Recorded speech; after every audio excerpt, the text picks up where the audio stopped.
Good afternoon. Welcome to what is now episode number 4 of the PrepMD RMS webinar series on remote monitoring for cardiac implantable electronic devices. My name is Rob Lerman. I am the Chief Medical Officer of PrepMD and PrepMD RMS and your host for the series. Today, I am really excited to have with me Jason Clyne from Medtronic, who is a regional economics manager. And Jason is going to help us go through all of the details around remote monitoring, billing, and coding. So welcome, Jason. Thanks so much for being with us. Thanks for having us. So just to kind of level set, the scope of today's conversation is going to be around cardiac implantable electronic devices, or CIEDs, including pacemakers, ICDs, subcutaneous cardiac rhythm monitor systems, sometimes known as ILRs, or implantable cardiovascular physiologic monitors. The reason that we're having this conversation is that none of us want to be here. This is a recent press release from the Attorney's Office of Western New York talking about a cardiac monitoring company that settled a suit for fraudulent billing allegations. So we want to stay out of trouble. We want all of you to stay out of trouble. And so we're going to talk about all of the do's and don'ts around billing for CIEDs. So there are a couple of key concepts for remote monitoring. But before we go through that, Jason, let me give you the opportunity to better introduce yourself, and maybe you can tell us a little bit about what you do as a regional economics manager.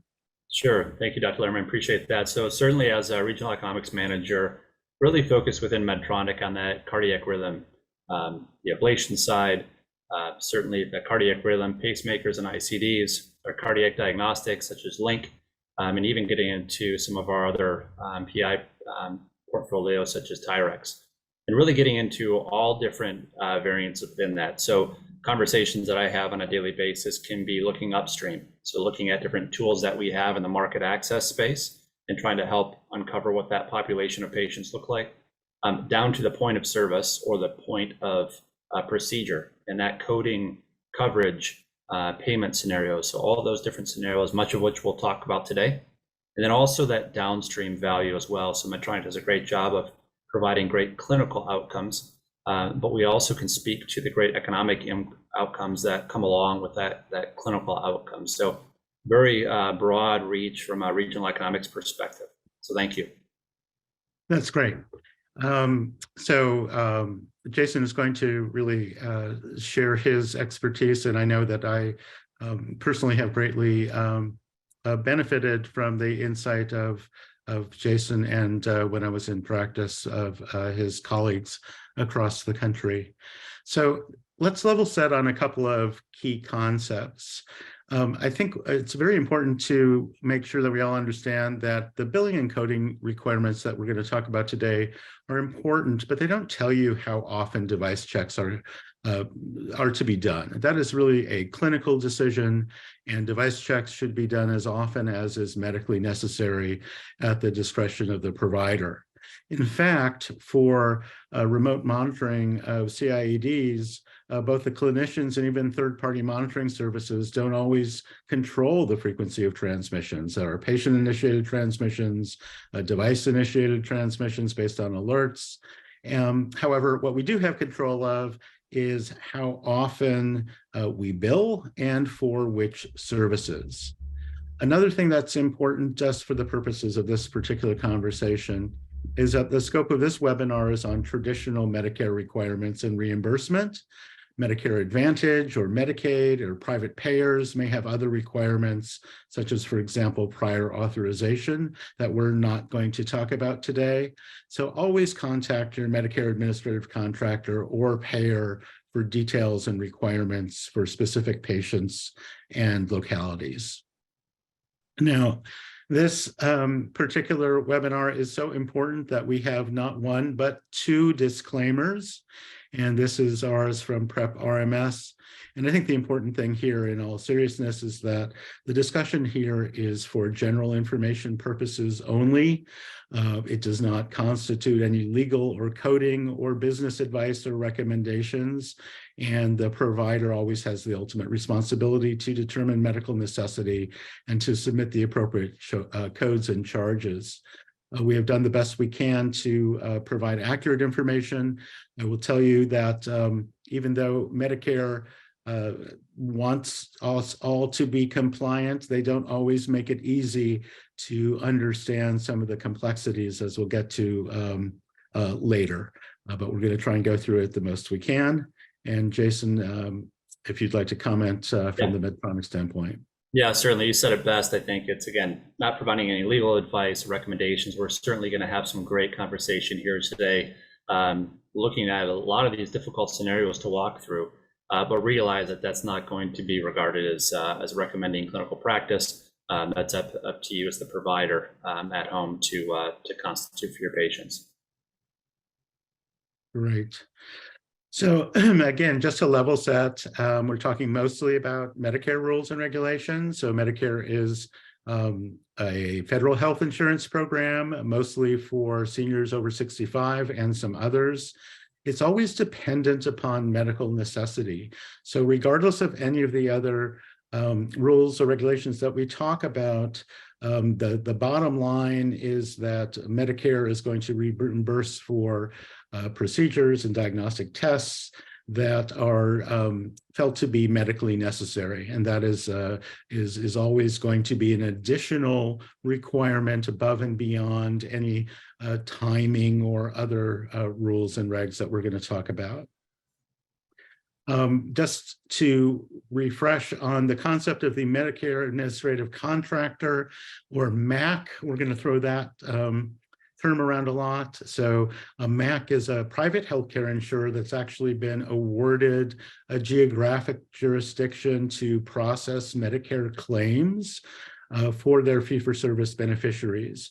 So basically, Medicare relies on a network of MACs to serve as the primary operational contact between the fee-for-service program and healthcare providers.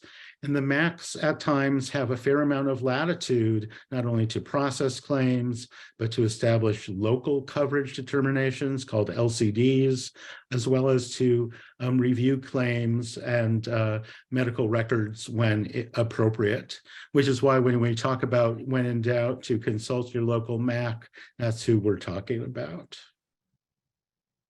So there are a number of different Medicare payment systems. The ones we're going to be focusing on today are the physician payments.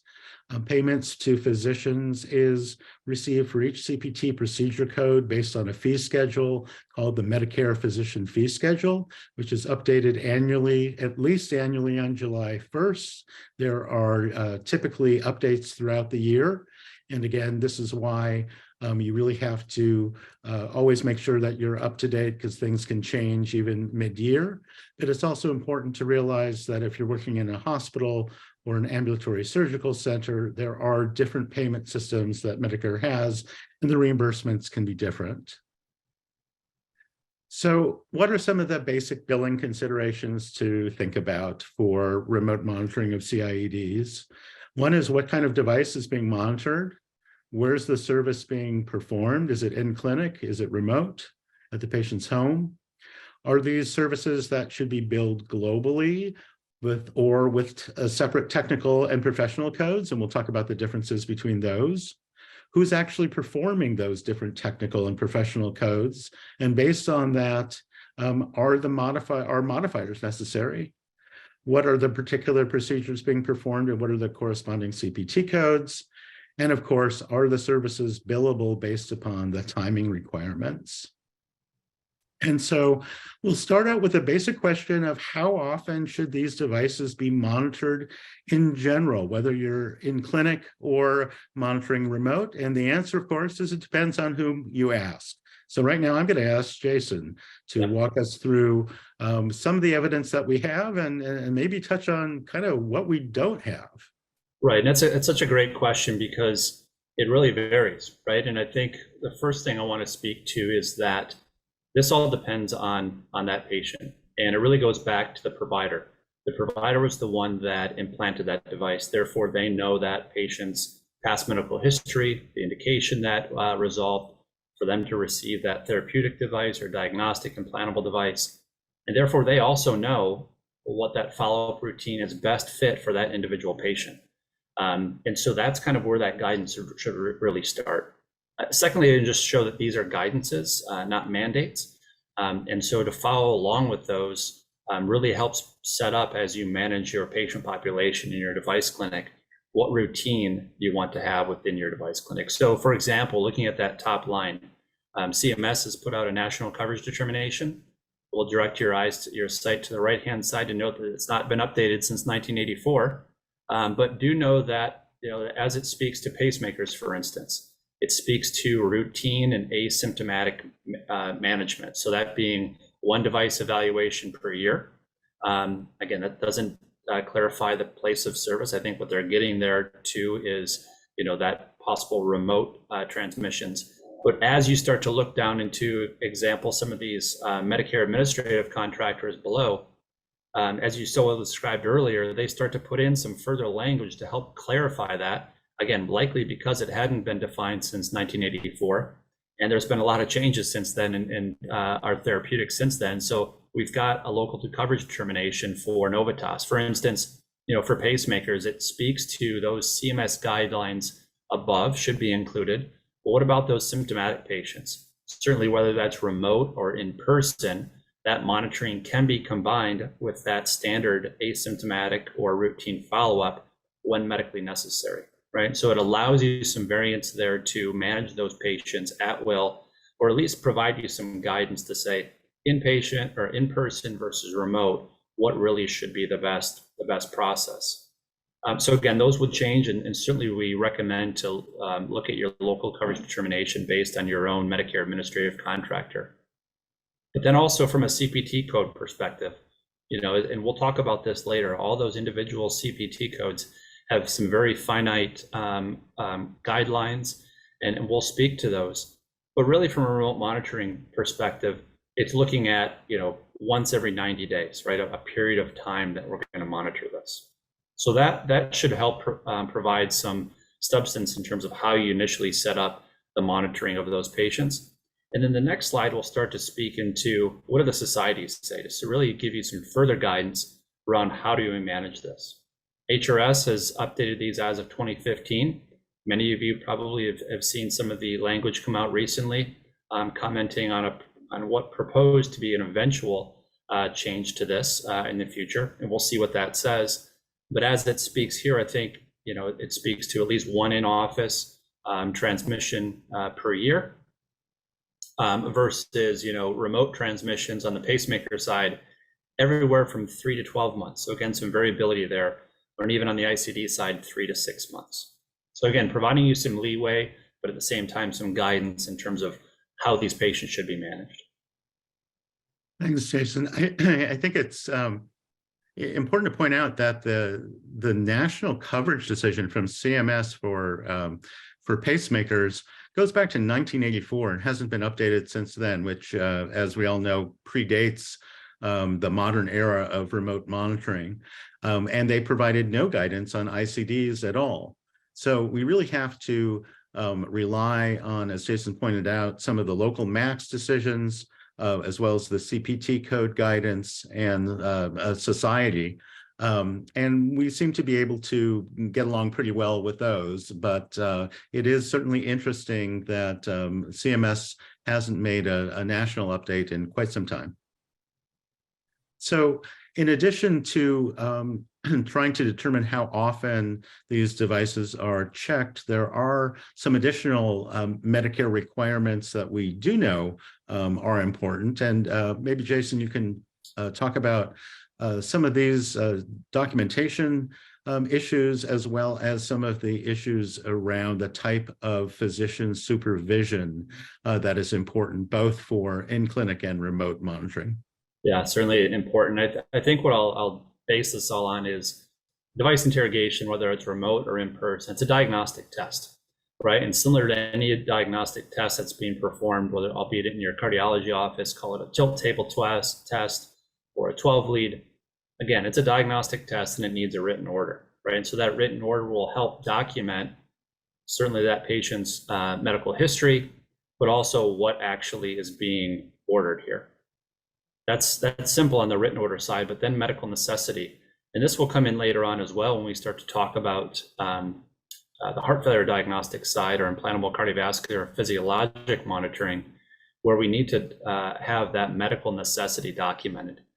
Certainly, as you are ordering a diagnostic test, such as a device interrogation, that patient's past medical history, perhaps the indication for their device can be utilized, but then specific to that individual test, what is the reasoning for ordering that test, right? The reasoning behind the written order. Therefore, what findings are you looking for? Are you hoping to find? And then based on the findings that come about, given some clinical issues, symptoms perhaps, what are the results of that programming evaluation? What are the results of those tests? And therefore, documenting all of that, kind of the pre and the post follow-up, is really what is necessary here from a diagnostic test perspective, specifically on the medical necessity standpoint. So very important. I think that's going to be even more important when we start to talk about things like implantable physiologic monitors and monitoring heart failure, and the idea that the clinicians are required to be able to have a documentation of what you're monitoring and what you expect to get out of it, and then what the results are along the way. Yeah, very much so. So I think that kind of sets it up from a follow-up standpoint then. All right, now you're in the process of managing these patients. You're going through and performing that diagnostic test based on the scenario that you're in, whether that's a remote interrogation or in person. What is the supervision that's required here? Most times, I would guess that it is a technician or a nurse, per se, that is completing that interrogation, whether it's, again, in person or remote. And from a general supervision standpoint, that really is all that's necessary from a remote monitoring perspective. Again, that patient is separated from that clinician or that technician monitoring that patient. And so really all that's needed under general supervision is that physician that's ordered that diagnostic test, that's managing that population of patients, needs to ensure that there's proper training for that technician or essentially, as they say, a non-physician personnel that's performing that diagnostic test, that the equipment utilized is maintained, and that those supplies are necessary for them to be able to perform that diagnostic test. So very, as it states, very general in terms of supervision there. But when we get into, now we've got a patient in front of us, whether it's just simply an interrogation or perhaps some programming being performed, perhaps there's an opportunity there for medical intervention as needed, and therefore the need for direct supervision. So some of the requirements on this is that that clinician, that supervisor, albeit a physician, or now most recently an NPV, so NPP, so a non-physician provider, PA, a nurse practitioner, can be included in that. That's important to know, certainly from an efficiency standpoint as you manage your clinic and staff. And so that can be utilized in the direct supervision. Now, they don't need to be specifically in the office in the clinic setting there with you as you're performing that interrogation, but they should be, close by in order to perform, medical intervention if needed. Some of the situations are, I've got my clinic in the hospital and my physician's downstairs in the cath lab. Does that count, right? I know he's doing a pacemaker, but hey, he's in the same building. Now that certainly wouldn't be the case. We'd need somebody directly in that facility so that they could provide some backup if needed. Great. Great. Now the general supervision requirements for remote are what allows third-party companies to participate in remote monitoring, because they can be done under the general supervision of the physician, which doesn't require the physicians to be in the same facility. That's right. So one of the things that differentiate in-person device checks from remote device checks is the concept of whether they are billed based upon global CPT codes or individual technical and professional codes. So for in-person checks, global codes exist, which encompass both the technical and professional components. So if you are only reporting, for example, the professional component, you would add a -26 modifier to the global code. And if you are only reporting the technical component, for example, you would add a -TC modifier. One example of where these modifiers might be used is if an industry representative is performing the technical component of the in-person check. In that situation, the appropriate billing for the clinic or the physician is the -26 modifier for the professional component only.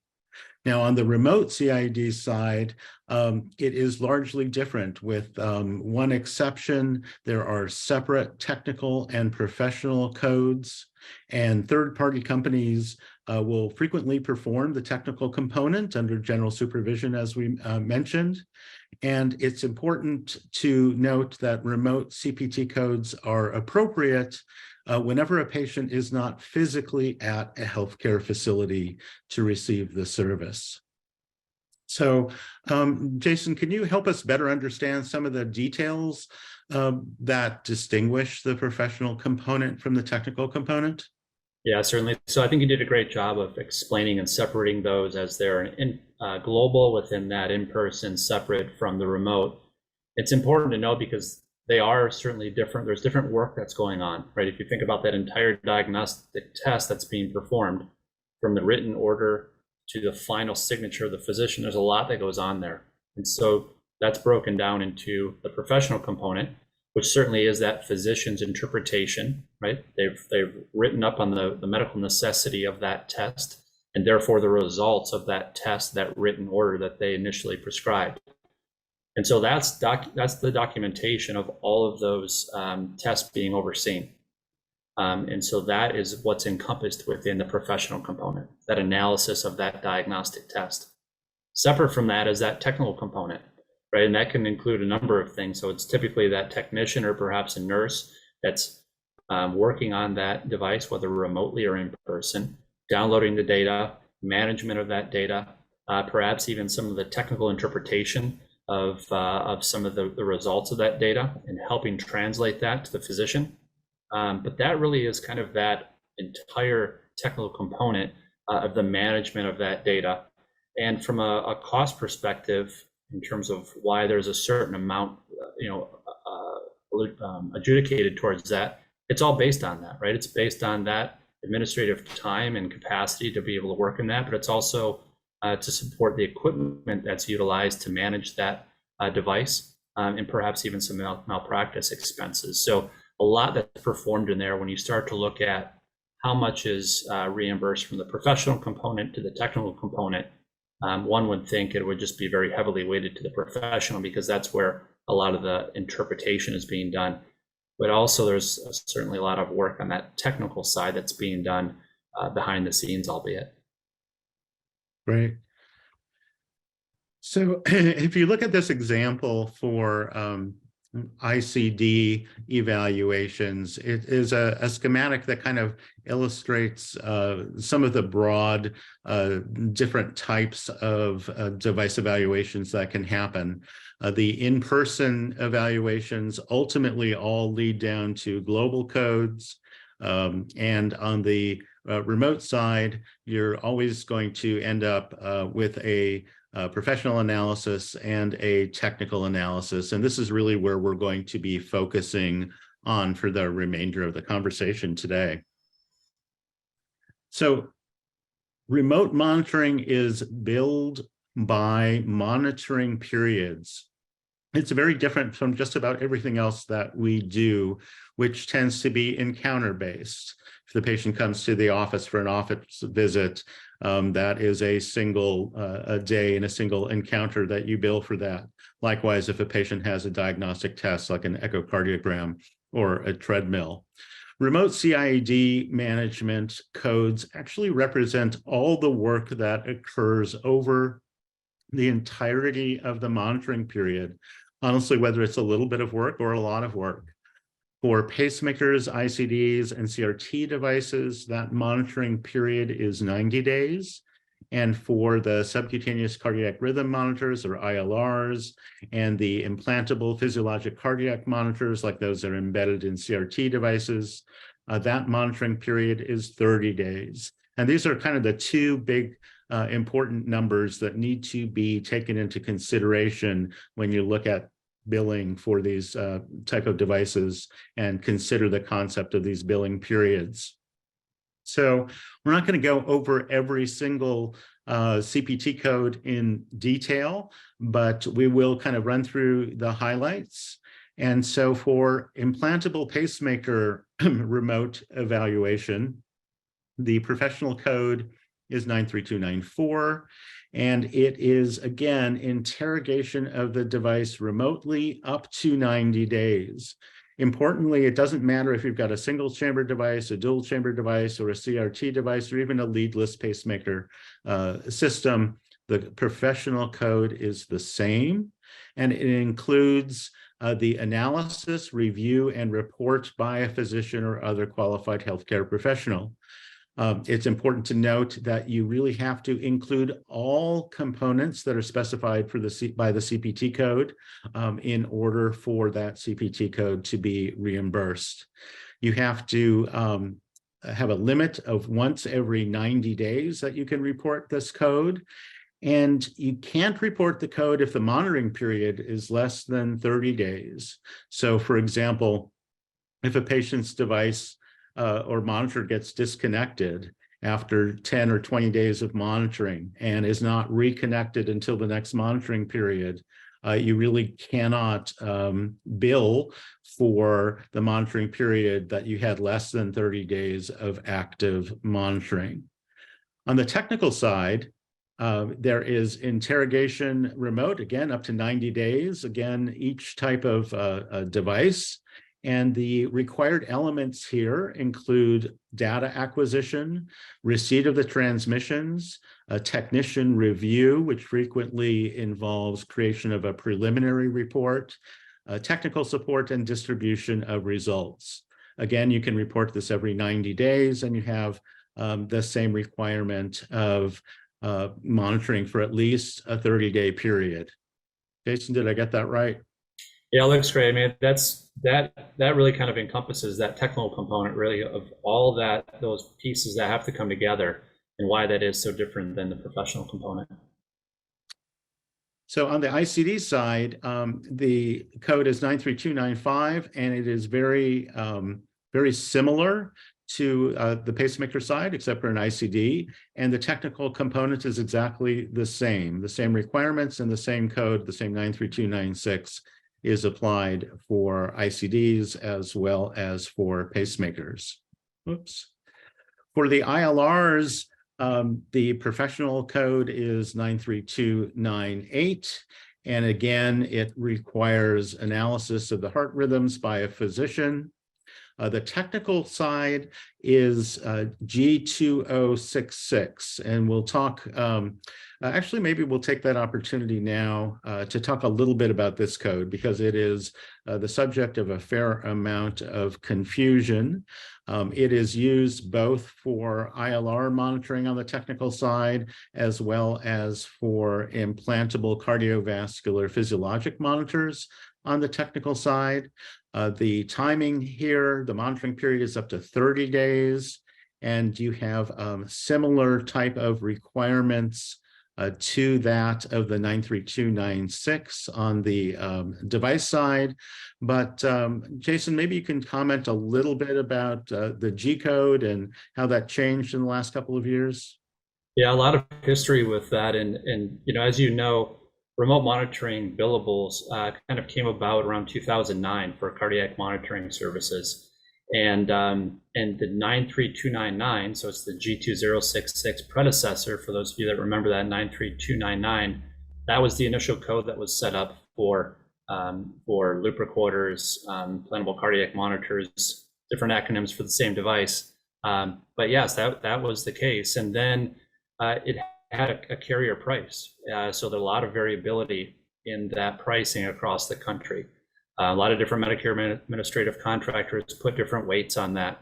And in 2014, 2015, CMS came in and said, we see a lot of variability. We're going to change this to an RVU of 0.73, which essentially made that, that was their recommendation, to make that about $27. Now, the variability of that, and up in the East, was somewhere around $200 for that reimbursement, down to the Southeast where it could be in the low teens. So a lot of variability in that reimbursement. And I think CMS wanted to try to kind of hone that in a little bit. A lot of comment came back, through that period of time. A lot of conversations that took place. In essence, what came about was 93299 was deleted. And so therefore they had to come out with the replacement for that. And G2066 was a HCPCS code that was come about. Now, there is kind of the same precedent. In terms of the language that comes from a 93299 is very similar to what you see in G2066 in terms of its time frame. As you spoke to, it encompasses the technical component for both loop recorders as well as the heart failure diagnostics, or what's known as implantable cardiovascular physiologic monitoring. So it encompasses both that period of time. And then it also is carrier priced. And yet until this previous year, again, you still saw that variability, anywhere in the high 200s to the low teens in terms of reimbursement, specifically for that 30-day monitoring period.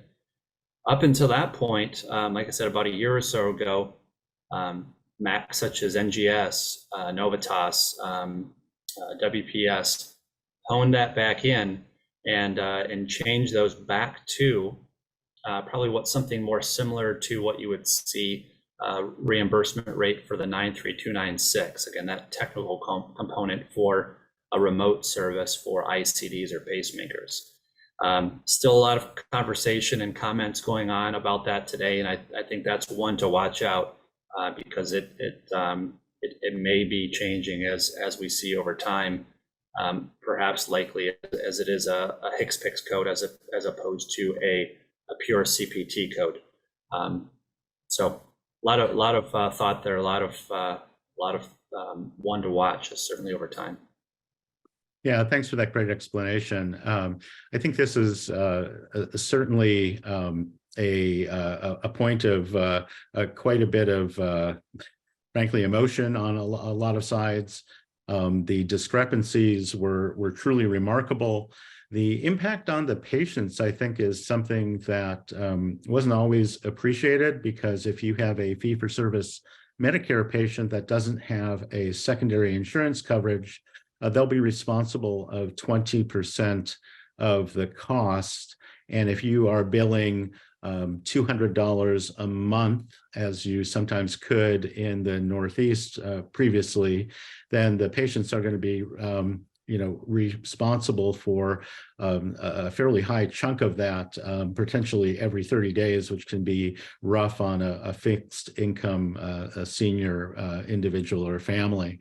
On the other hand, there is some general sentiment that remote monitoring is not necessarily reimbursed fairly as it is, and people aren't necessarily given credit for the amount of work that does go into this.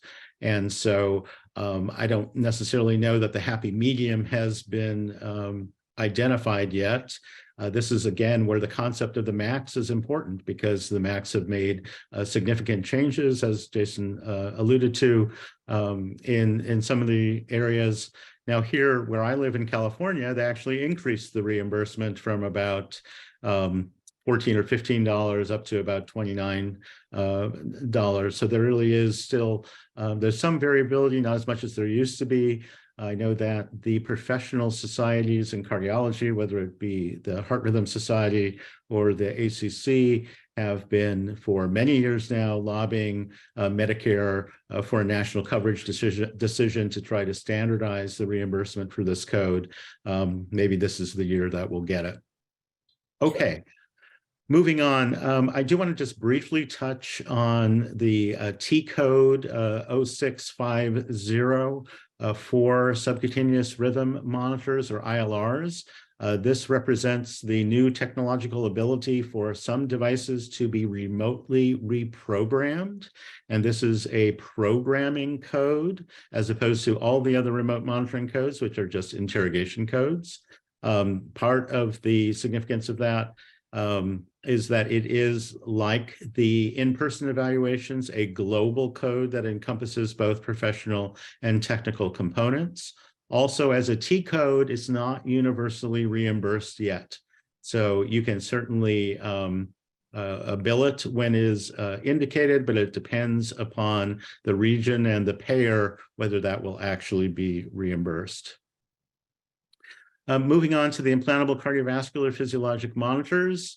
Again, we are talking about reimbursement for up to 30 days of monitoring at a time, and it includes the analysis of one or more recorded cardiovascular data elements. And we'll talk a little bit later about some of the details of those. This code is, once again, currently now able to be paired with the technical code G2066. There was a brief period of time where you couldn't do that, but now once again you can, and you can bill essentially for something like heart failure management to the appropriate device for the appropriate patient with the appropriate clinical indication, both the professional and technical codes up to every 30 days.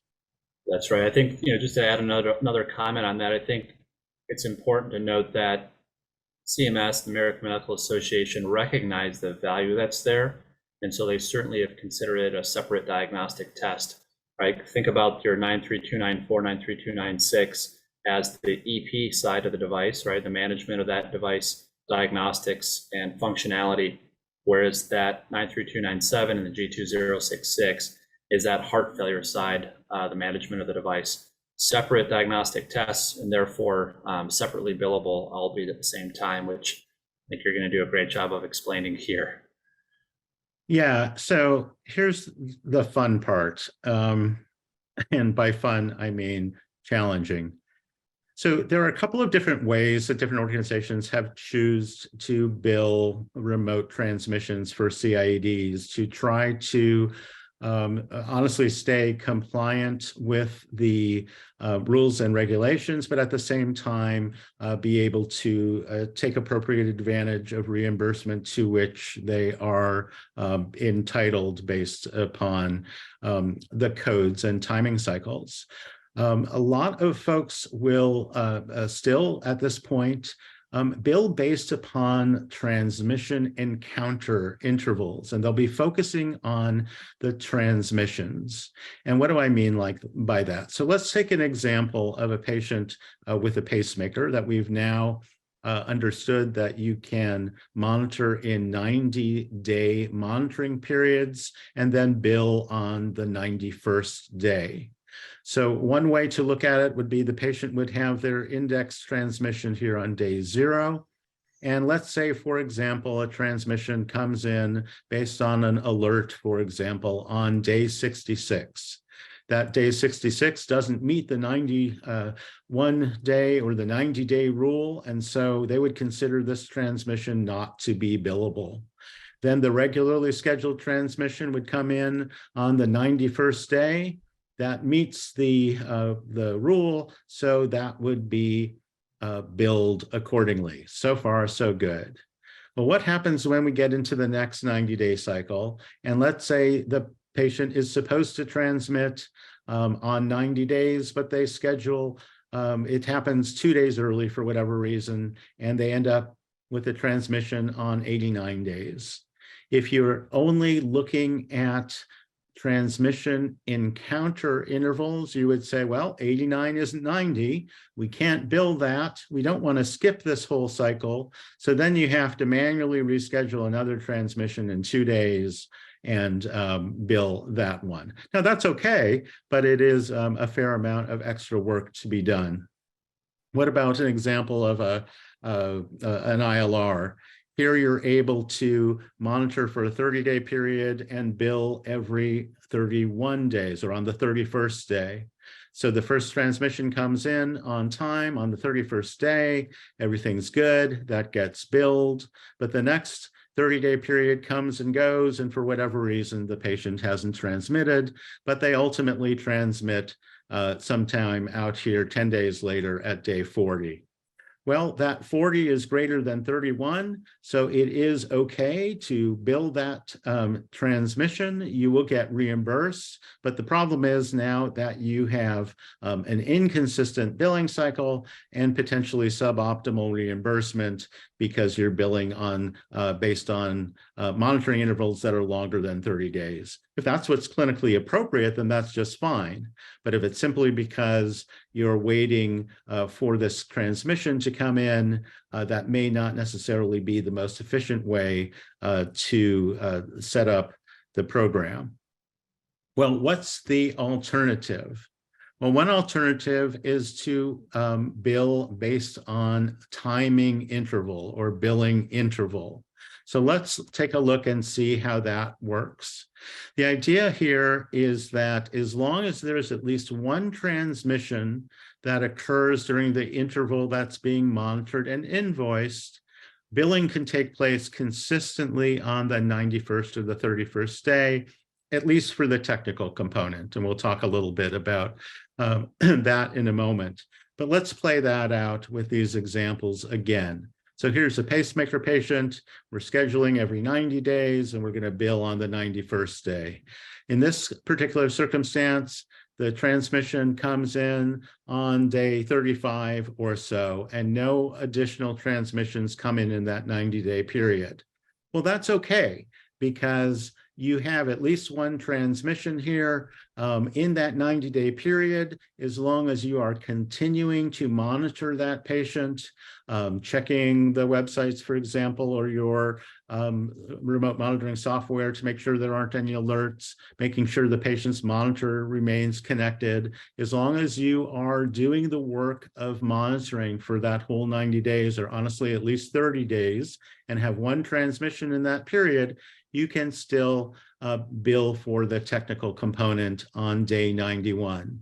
Let's look at our next 90 days. We've got another early transmission come in, a second early transmission come in, and then our scheduled transmission come in. Again, we don't bill for either of those. We wait to the end of the monitoring period, and we bill here on that 91st day.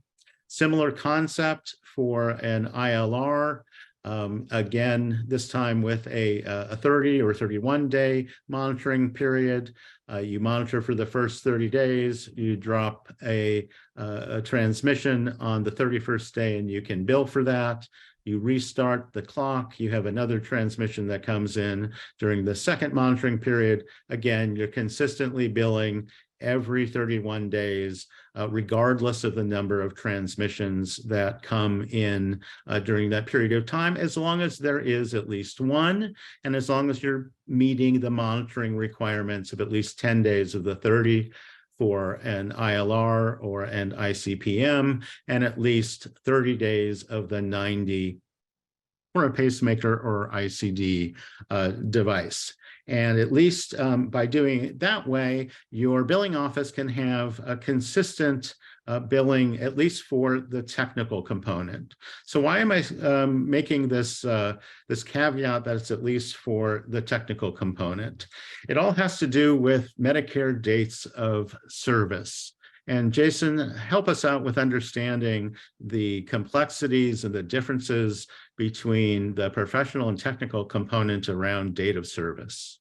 Yeah, certainly. So you did a great job of speaking to that technical component, right? And how it's based on a period of time, a minimum of 30 days for implantable loop recorder, implantable cardiac monitor, or implantable cardiovascular physiologic monitoring, those heart failure diagnostics.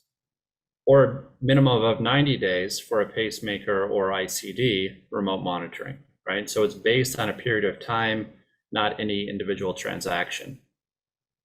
But we also know that there's different CPT codes and a different service being provided here on the professional component, right?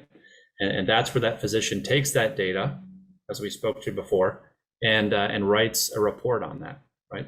Documents medical necessity and what the findings are of that report. That professional component has a separate date of service that is based on when that physician completes that service. So hopefully, as you described earlier, and I think you'll continue to describe these scenarios, that date of service on the professional component, which completes when that physician signs off on that report, occurs on the same date of service as the technical component. In that instance, everything is kosher, and we can kind of continue to move forward on that next period of time.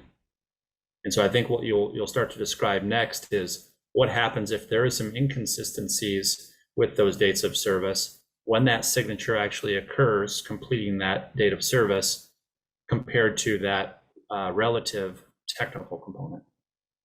Exactly. So let's go ahead and do that. Great. So this is a couple illustrations that we'll look at with the date of service implications as it applies to the professional component. So here we're going to walk through the same type of concept. You have your index transmission here, and this is a pacemaker. So you're going to monitor for 90 days. The monitoring period ends at day 90, which is the date of service for the technical component, as Jason explained. But let's say the physician doesn't sign until day 100. That means that day 100 is the date of service for the professional component. Now, that's fine. You can go ahead and bill accordingly using the date of service here for technical and date of service here for professional. It's been 100 days, which is greater than 90, which is the interval that's required between professional reports in order to get reimbursed. So everything's good so far. However, let's look at the ensuing 90-day period. The patient, again, is monitored for 90 days. A transmission comes in and is evaluated at the end of the monitoring period on the 91st day. And so the date of service for the technical component is, again, on day 90 or 180 here. 181 actually, but let's say their physician has had a conversation, shall we say, with the clinic manager who says, hey, Dr. Lerman, you really need to sign those reports promptly. And so if he does, you can sign appropriately at this point on the same date of service. The challenge is now you've only got 81 days in between the two professional reports based upon the professional date of service. And it is certainly possible that this would get flagged and potentially not reimbursed. So it really creates a challenge. Here's another potential problem. You have the same index transmission and the same on-time scheduled transmission. The physician signs on time here on day 91 for the professional component date of service. You can use day 90 for the technical component as usual, and you can bill professional and technical component just fine together. But now let's say a transmission comes in at day 80. Now, once again, your physician is on the money and signs appropriately. That's great. That's what you want your doctors to do. The problem is, though, now you've only got 80 days between your last reported professional component and the next reported professional component. Now, the technical component is unrelated. That ends on the 90th day. and can be billed as usual on the 91st day because that is the end of the monitoring period. However, if you seek to use appropriate Medicare guidance and bill the physician component at day 80 because that transmission came in early, it's possible that you could end up not getting paid for that transmission. Now, does that happen in a practical circumstance? We believe it happens at times. Does it happen everywhere? Honestly, we're not sure. And it may be that different localities and different MACs treat this differently, and certainly different payers may treat it differently. The problem is that makes it challenging is that Medicare is actually kind of asking you to operate in two different ways, asking you to operate on a billing period for the technical component, and they're still kind of stuck on the encounter-based reimbursement strategy for the professional component. There are different ways to address this, and we're not necessarily at all suggesting that you handle things differently from how you're doing them right now, but it is an issue to be aware of, and it is something that we believe it's important to touch base with your billing team on to make sure that you are getting reimbursed when you think that you are, and these are not getting thrown back for timing issues. One of the ways that is possible to get around this is to actually disassociate the timing of your physician billing with the individual transmissions, and rather similar to the technical component, notify the physician at the end of the monitoring period and have the physician create a report that they sign at the end of the monitoring period each 90 or 30 days. Now, the way that you would then handle transmissions that come in early, like this one, or any time during the monitoring period, is that those transmissions and that information may or may not have to be escalated to the physician, but that decision would be a clinical one. Obviously, if there's clinical information that the doctor has to know about, then you escalate that information either with your own staff or using the protocols you've set up that we've talked about in previous sessions with third-party companies. But that decision is a clinical one, not a billing one. What you would do is create a billing report that would probably include all important device transmissions that came in the previous 90 or 30 days. And if the physician signs that in a timely basis, then you can still have consistent billing of your professional and your technical components, but it does, again, take some coordination. Jason, you want to comment on that at all? Yeah, it's a lot there. I'm sure it's conversations that I have on a daily basis with device clinics across the country. And I think you put it pretty eloquently there in terms of what a possible solution would be to that. Certainly the importance of staying on top of that and making sure that, because again, this is one example, this is one patient, but we understand that as a device clinic technician or manager or practice manager, you're managing hundreds, if not thousands of patients that are in this process, and making sure that you have a very thorough process underway is certainly of importance here. Absolutely. So I think that this has been really great conversation, and I'm keeping my eye on the time. And I think that one of the things that we committed to in creating this webinar was that we would limit it to an hour's time. And I want to hold to that. And we haven't gotten through everything, which I don't think is a bad thing. I think this is important information, and there is some still to come. So I think what I'm going to do here is use my right to call an audible, and we're going to call this part 1.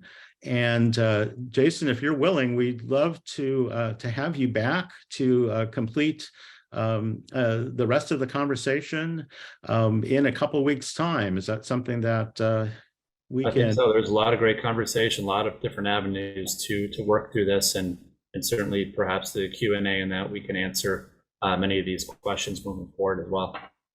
Yeah, so I think there are a couple of questions that we can potentially get to.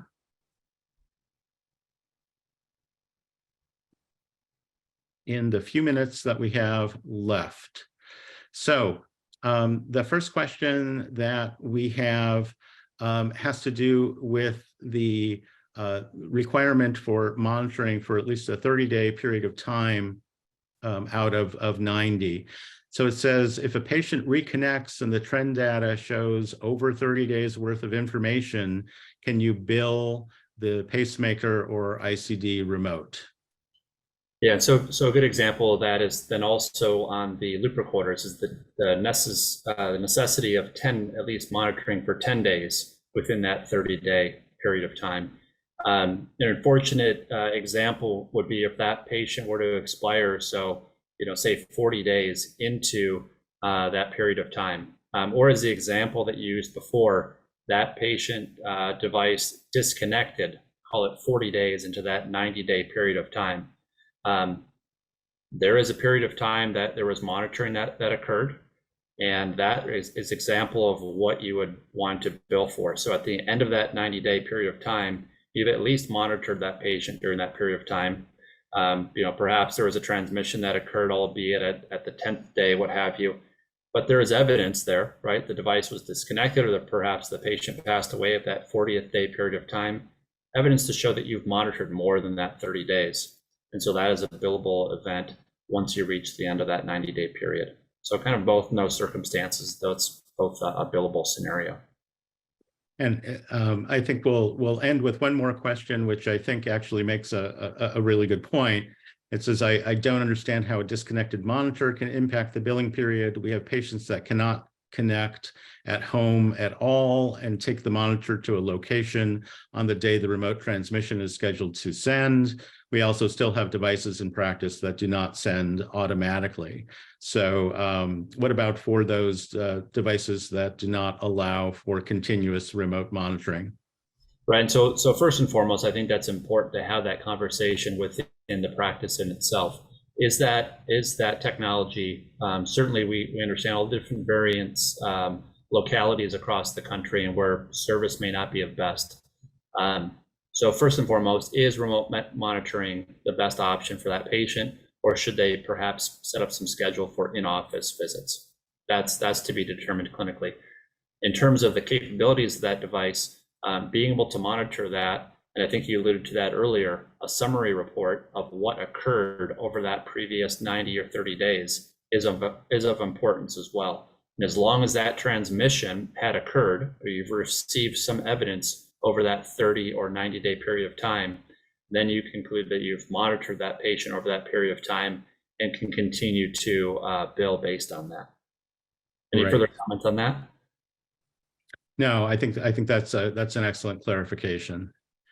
So with that, I think we're going to wrap it up for today. We'll look forward to bringing Jason back in a couple of weeks' time. Well, we'll talk about interesting topics such as how a remote monitoring for a CRT device is impacted by billing for the device component versus the heart failure component and the interactions there, as well as talk about how in-person device checks impact your billing of remote and vice versa. So in the meantime, thanks for joining, and we'll see you next time. Thank you.